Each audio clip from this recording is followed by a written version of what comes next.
G'day folks, that specimen I got down the road before, I've just smashed it in the dolly pot, and there's 2 bits of gold here. So as you can see, I've just run the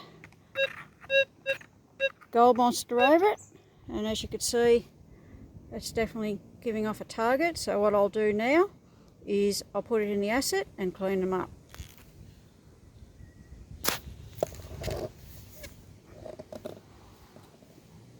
I'll just pick these up to show you.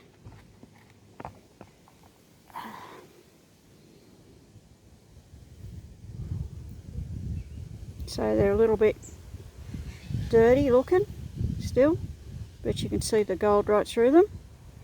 So I got another little bit as well, so that's 3 bits this afternoon. Not a bad effort.